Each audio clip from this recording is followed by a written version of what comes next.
conversation, by the way, we are going now to synchronize tomorrow with my cabinet.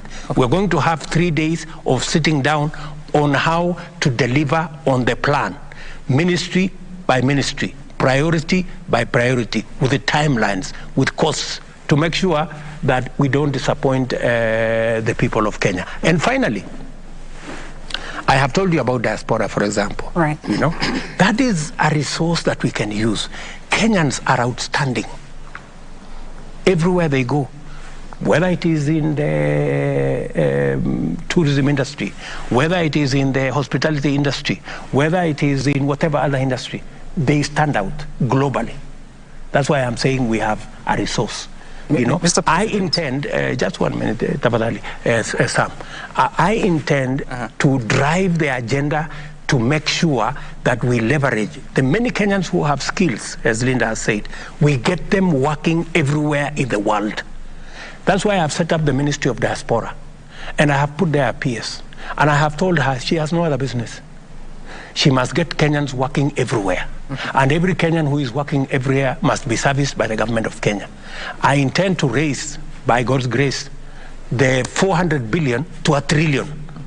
Then we will be talking business. So we will be creating jobs locally, and we will be driving our jobs agenda internationally. Okay, Mr. President, let's make progress and talk about the security situation in the country. And recently we had some sentiments from the new Inspector General that you appointed. He was talking about the police and defending themselves. We also had the Deputy President, Rigathi Hajielewi, saying that the police must protect themselves, do not provoke them.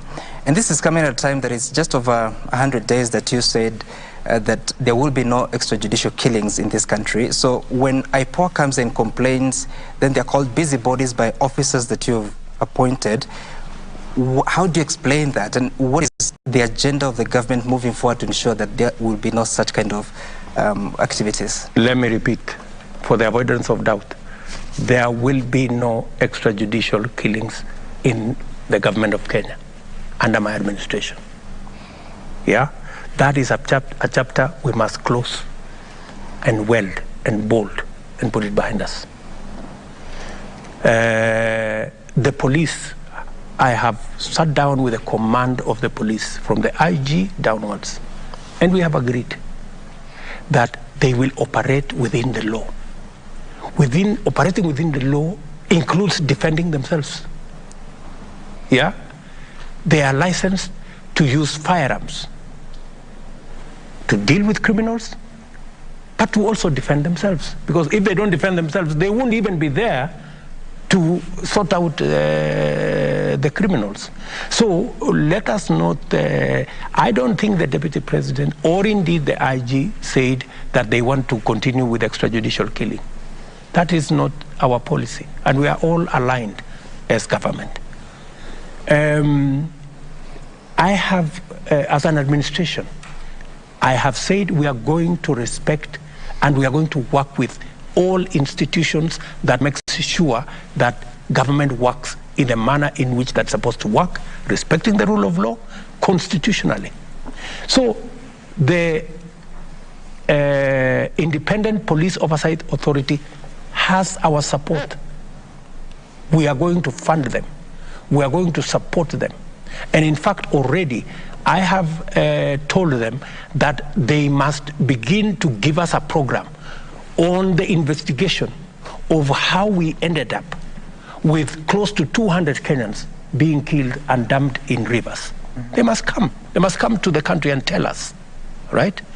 And so, whenever you find this institution maybe saying something contrary with another institution, that's the beauty of democracy. That's the system of checks and balances. That's why the opposition, sometimes they don't agree with me, or they don't agree with government, but that does not mean that we have war, you know? It is this is how the system is meant to work. Every institution is supposed to check the other institution. Mr. President, and to make sure that everybody has a constitutional mandate. Everybody must operate within their constitution. If the constitutional mandate of IPOA is to make sure that there are no excesses in the police, That is their duty, and they must carry out